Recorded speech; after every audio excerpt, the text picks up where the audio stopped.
നമസ്കാരം. നമ്മൾ ഇതിൻ്റെ സം ഓഫ് അസ് എന്ന് പറയുന്ന ആൽബത്തിൻ്റെ രണ്ടാമത്തെ പാട്ട് റെക്കോർഡിങ് കഴിഞ്ഞ് ഇരിക്കുന്ന ഒരു ടൈമാണ് ആക്ച്വലി. അപ്പം അതിനെപ്പറ്റി എന്തെങ്കിലും നമ്മൾ സംസാരിക്കുക എന്നുള്ള ലക്ഷ്യമാണ് ഫ്രണ്ടിൽ. സോ ഇപ്പോൾ ഇതിൻ്റെ ഈ പാട്ടിന് പേഴ്സണലി കുറച്ച് ഇൻവോൾവ് ആയിട്ടുള്ള കഥയുണ്ട്.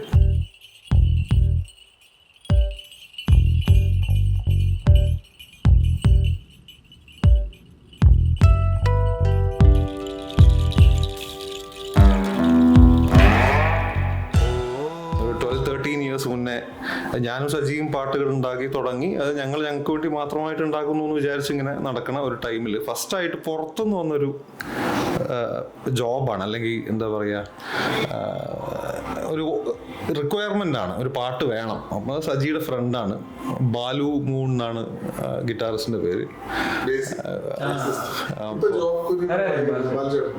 അപ്പോൾ പുള്ളിയായിരുന്നു റിക്വയർ. ഒബ്വിയസ്ലി സജി അങ്ങനെ എന്നെ സജസ്റ്റ് ചെയ്യും. അങ്ങനെ ബാലു ചേട്ടനുമായിട്ട് ഞാൻ സംസാരിക്കുകയും ബാലു ചേട്ടൻ പറഞ്ഞിങ്ങനെ ഫോക്കായിട്ടുള്ള ഒരു ലവ് സോങ് ആണ് വേണ്ടത്, മ്യൂസിക് ഒന്നുമില്ല, ലിറിക്സ് ഒന്ന് റെഡിയാക്കണം, അപ്പോൾ അതിനനുസരിച്ച് വർക്ക് ചെയ്ത് പോവാം. ആയിക്കോട്ടെ. ആദ്യമായിട്ട് പുറത്തുനിന്ന് ഒരാൾ പറയുന്നതിൻ്റെ ഒരു ത്രില്ലിൽ നമ്മൾ ആദ്യമായിട്ട് എഴുതിയ പാട്ടാണ്. പാട്ട് കൊടുത്തു, പക്ഷേ എന്തുകൊണ്ടോ അവരുടെ റിക്വയർമെൻറ്റിന് പറ്റിയ സോങ് ആയിരുന്നില്ല അത്. അപ്പോൾ ഒബ്വിയസ്ലി അത് റിജക്റ്റഡായി.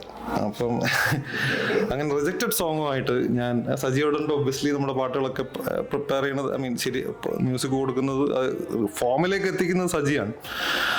അപ്പം ഈ പാട്ടും അങ്ങനെ സജിക്ക് ഹാൻഡ് ഓവർ ചെയ്യുന്നു. ഇതിന്റെ മ്യൂസിക് അവിടെ നടക്കണോ. അപ്പൊ ജുബിത്ത് ഇതേപോലെ പാട്ട് എഴുതിയിട്ട് ഈ പാട്ട് പിന്നെ അവരൊന്നും പറഞ്ഞില്ല, ഒന്നും വർക്കായില്ല എന്ന് പറഞ്ഞപ്പോഴത്തേക്ക് ഞങ്ങൾ ബാംഗ്ലൂർ ഇരിക്കുന്ന സമയത്താണ്.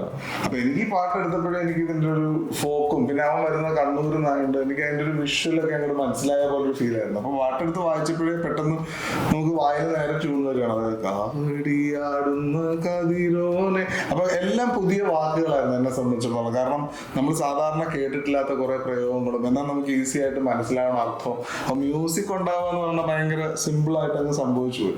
എന്നിട്ട് ആ പാട്ട് ഒരു സിനിമയിലെ പാട്ടായി മാറി. അതായത് ജുബിത്ത് ഒരു സിനിമ പ്ലാൻ ചെയ്തു, അതിന്റെ സ്ക്രിപ്റ്റ് എഴുതി. അത് രണ്ട് കുഞ്ഞുങ്ങളുടെ കഥയായിരുന്നു, ഒരു ബ്രദർസിന്റെ കഥയായിരുന്നു. അത് ബ്രദേഴ്സിന്റെ കഥയായിരുന്നു. അപ്പൊ ആ സിനിമയിലേക്ക് ആ പാട്ട് എടുത്ത് നമ്മളിങ്ങനെ സേവ് ചെയ്ത് വെച്ചിരിക്കുകയായിരുന്നു. അപ്പൊ ഇപ്പൊ ഏകദേശം 12 വർഷമായി ഇപ്പൊ ദ്രാവിഡ പ്രൊഡക്ഷൻസ് കുറച്ചു കാലമായിട്ട് ജുബിത്ത് റൺ ചെയ്യുന്നുണ്ട്. അപ്പോൾ ഈ ദ്രാവിഡയുടെ ഭാഗമായിട്ട് ഒരു മ്യൂസിക് ആൽബം ചെയ്യാന്ന് പറഞ്ഞതിന്റെ ഭാഗമായിട്ട് ഈ പാട്ട് അങ്ങോട്ട് കയറിയതാണ്. അപ്പോൾ അങ്ങനെയായിട്ട് ഞങ്ങളൊരു 5 പാട്ടുകൾ, some of us, miss you ഇറങ്ങി, ഇനിയിപ്പോൾ ഇറങ്ങാൻ പോകുന്നത് some of us love you എന്നുള്ളതാണ്. അപ്പൊ ഞങ്ങൾ ആദ്യ ആൽബത്തിന് സം ഓഫ് അസ് എന്നുള്ളൊരു പേരും അതിന് വേറെ കോണ്ടെക്സ്റ്റ് ആയിരുന്നു. പക്ഷെ ഇപ്പൊ കൃത്യമായിട്ട് സം ഓഫ് അസ് എന്ന് പറയുന്നത് നമ്മളിൽ ചിലർ എന്ന് പറയുന്നത്. എന്നിട്ട് നമ്മൾ ചർച്ച ചെയ്യണം ഇതിൽ ആരെ കൊണ്ട് അത് പാടിപ്പിക്കുക. അപ്പൊ നമ്മളിങ്ങനെ ഇതിന് പറ്റിയൊരു സൗണ്ട് അന്വേഷിച്ചിറങ്ങുകയാണ്. അപ്പോ ആദ്യം നിങ്ങളുടെ പേര് വന്നിരുന്നു, എന്നിട്ട് പിന്നെ അത് മാറി, എന്നിട്ട് വീണ്ടും ഒരു പ്രത്യേക സമയമായപ്പോ മനസ്സിൽ എനിക്ക് തന്നെയാണ് തോന്നിയത്, ഞാൻ തന്നെയാണ് തിരിച്ചു വീണ്ടും അവതരിപ്പിച്ചത്. നമുക്ക് സൂര്യനെ തന്നെ വിളിച്ചു നോക്കിയാൽ എന്തായിരിക്കും അവസ്ഥ, അത് പാടും. എനിക്കറിയില്ല, എനിക്ക് സൂര്യനെ പേഴ്സണലായിട്ട് പരിചയമില്ല. പക്ഷെ നമ്മളൊക്കെ അറിയാം അങ്ങോട്ട് കൂടും. നമ്മുടെ സ്റ്റേജുകൾ ഒരു സ്ഥലത്ത് നമ്മൾ പെർഫോം ചെയ്തിട്ടുണ്ട്, ഒരുമിച്ചല്ല, 2 ബാൻഡുകളുടെ ഒരു ഫെസ്റ്റിവൽ, നമ്മൾ ആ വാഗമണിലെ ഫെസ്റ്റിവലിലാണ് നമ്മൾ ഒരുമിച്ച് പെർഫോം ചെയ്തത്. അപ്പൊ അത് കഴിഞ്ഞ് സൂര്യനെ വിളിക്കുകയും, അപ്പൊ സൂര്യനെ വിളിച്ചപ്പോൾ തന്നെ സൂരജ് വളരെ പോസിറ്റീവായിട്ടാണ് റെസ്പോണ്ട് ചെയ്തത്. അതായത് അപ്പോൾ സൂര്യനെ വിളിക്കുമ്പോൾ നമുക്ക് ടെൻഷൻ ഉണ്ടായിരുന്നു, നമ്മുടെ ഒരു ബജറ്റിലൊക്കെ കാര്യം നടക്കുമോ, കാരണം സൂരജ് വേറെ സ്ഥലത്തൂടെ പോയിക്കൊണ്ടിരിക്കുന്നതാണ്. അത് നമുക്കറിയാം, നല്ല രസമുള്ള ഇടമാണ്. അപ്പോൾ ആ ഇടത്ത് നിന്നുകൊണ്ടപ്പം പെട്ടെന്ന് സൂര്യൻ്റെ അടുത്ത് ഇങ്ങനെ സംസാരിച്ചിരുന്നപ്പോൾ സൂര്യൻ്റെ അടുത്ത് അവസാനം നമ്മൾ കാര്യങ്ങളൊക്കെ സംസാരിച്ചു വന്നപ്പോൾ സൂരജ് പറഞ്ഞു, ഒരു ഹിന്ദി പ്രോജക്റ്റ് അല്ലേ, അത് നമ്മൾ എന്തായാലും ചെയ്യും. അപ്പൊ ഇൻഡിപെൻഡന്റ് മ്യൂസിക് എന്ന് പറയുന്നൊരു സാധനം, അല്ലെങ്കിൽ ഒരു ജോണർ, അല്ലെങ്കിൽ ഒരു ആക്ടിവിറ്റി ഇവിടെ സംഭവിക്കുന്നുണ്ടെന്നുള്ളതും അത് കൃത്യമായിട്ട് മുന്നോട്ട് പോകണം എന്നുള്ളതും ഒരു സ്ഥലം നമ്മൾ കോമൺ ആയിട്ട് ഷെയർ ചെയ്യുന്നുണ്ടെന്നുള്ളടത്തും കൂടിയാണ് സൂരജ് വീണ്ടും ഈ പാട്ടിലേക്ക് വരുന്നത്. അപ്പം സൂരജിന് ഈ പാട്ടിനെ കുറിച്ച് എന്താണ് പറയാനുള്ളത് സൂരജ് പറയും. ഞാനിതോട്ട് എത്തിപ്പെട്ട കഥ എന്തായാലും സജി പറഞ്ഞല്ലോ. അപ്പം എനിക്ക് സജിയെ ഊരാളി എന്ന പ്രോജക്റ്റ് വഴി അറിയാം. നമ്മൾ നേരിട്ട് സംസാരിച്ചിട്ടൊന്നുമില്ല എന്നുള്ളൂ. ജുബിത്തിന്റെ പാർട്ട്ണർ ദിവ്യനെ എനിക്കറിയാം. ദിവ്യ ഫ്രണ്ടാണ്. അതെ, കുറെ കാലമായി ദിവ്യ കണ്ടിട്ട്, പക്ഷെ വി നോ ഈച്ച് ചെയ്തത്. അപ്പോൾ അങ്ങനെ ദിവ്യയുടെ പാർട്ട്ണർ അഞ്ജുബത്ത് എന്ന് മനസ്സിലാക്കുകയും ഇവരെ നേരിട്ട് കണ്ടപ്പോഴത്തേക്കും ഇങ്ങനൊരു പ്രോജക്റ്റാണ്. പണ്ട് ചെയ്ത കുറച്ച് പാട്ടുകൾ അവർ പുതിയ ഒരു ആൽബത്തിൽ 5 പാട്ടുകളെ പുറത്തിറക്കുന്നതാണ്. അപ്പം യെസ്, ഡെഫിനറ്റ്ലി അതിൻ്റെ പാർട്ടാകണമെന്ന് എനിക്ക് തോന്നി. വളരെ ജെന്യൂനായിട്ട് ചെയ്യുന്നൊരു പ്രോജക്റ്റാണ്. പറഞ്ഞ പോലെ ഇൻഡി മ്യൂസിക്കിൻ്റെ ഭാഗമാകാൻ ഞാൻ കഴിയും പരമാവധി ശ്രമിക്കാറുണ്ട്. അപ്പോൾ അങ്ങനെ ഈ പാട്ട് കേൾക്കുകയും അങ്ങനെ നമ്മളത് ഇന്നതേ റെക്കോർഡ് ചെയ്ത് തീർക്കുകയും ചെയ്തു. യെസ്, അപ്പോൾ ഇതൊരു എല്ലാവർക്കും ഇഷ്ടപ്പെടും എന്നൊരു പ്രതീക്ഷയിൽ നമ്മൾ ഇവിടെ പണി തുടരുന്നു. ഇനിയും ഇതിലെ പാട്ടുകൾ വേറെ വരാനുണ്ട്. ഓൾറെഡി ഒരു പാട്ട് റിലീസ്ഡും ആണ്. അതെ, അപ്പം മിസ് യു നിങ്ങളെല്ലാവരും കേൾക്കുക. മേലത്ത് എന്നുള്ള മ്യൂസിഷ്യനാണ്, വേറെ ഇന്ത്യ മ്യൂസിഷ്യനാണ് പുള്ളിക്കാരിയും. വേറെ പല ഫിലിം മ്യൂസിക്കിലൊക്കെ പാർട്ടാണ്. ആ പാട്ട് ഓൾറെഡി റിലീസ്ഡാണ്, അത് കേൾക്കും. അതിനോടൊപ്പം തന്നെ ഈ പാട്ട് റിലീസ് ആകുമ്പോൾ നിങ്ങളിതും കേൾക്കും, ഇനി വരാനിരിക്കുന്ന പാട്ടുകളും കേൾക്കും. യെസ്,